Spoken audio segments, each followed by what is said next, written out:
ఎముకలు బలంగా ఉంటేనే మనం నిటారుగా నిలబడగలం, ఏ పని అయినా చెయ్యగలం. అయితే వయసు మీద పడుతున్న కొద్దీ ఎముకలు క్షీణిస్తుంటాయి. మామూలుగా కన్నా ఎక్కువ క్షీణిస్తే ఆస్టియోపీనియా అంటారు. ఇది తీవ్రమైతే ఎముకలు గుల్లబారటానికి ఆస్టియోపోరోసిస్ దారితీస్తుంది. దీన్ని సాధారణంగా వృద్ధుల్లో చూస్తుంటాం. ముఖ్యంగా 65 ఏళ్లు పైబడ్డ మహిళల్లో ఎక్కువగా ఉంటుంది.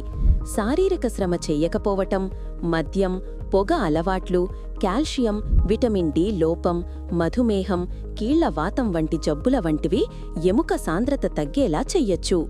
ఎముకలు గుల్లబారిన వారికి చిన్న చిన్న దెబ్బలకే ఎముకలు విరిగే ప్రమాదముంది. ప్రధానంగా తుంటి, వెన్నెముక, మణికట్టు విరుగుతుంటాయి. అందుకే డాక్టర్లు ఎముక సాంద్రతను తెలుసుకోవటానికి డెక్సా పరీక్ష చేయిస్తుంటారు. ఇదో తక్కువ మోతాదు ఎక్స్రే. ఎముకల్లోని కాల్షియం, ఇతర ఖనిజాల మోతాదులను లెక్కించటం ద్వారా ఎముక పటుత్వాన్ని తెలియజేస్తుంది. ఎముక సాంద్రత పరీక్ష ఫలితాలను సాధారణంగా టీ-స్కోర్ రూపంలో ఇస్తుంటారు. ఆరోగ్యంగా ఉన్న 20 ఏళ్లు లేదా 30 ఏళ్ల వ్యక్తి ఎముక సాంద్రతతోనూ పోల్చి Z-స్కోర్ చూస్తుంటారు.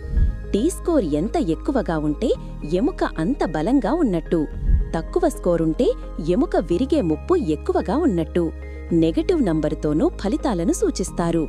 టీ-స్కోర్ 0కు ఎంత దగ్గరగా ఉంటే పాజిటివ్ నంబరుతో కలిపి ఎముక అంత బలంగా ఉన్నట్టు అర్థం.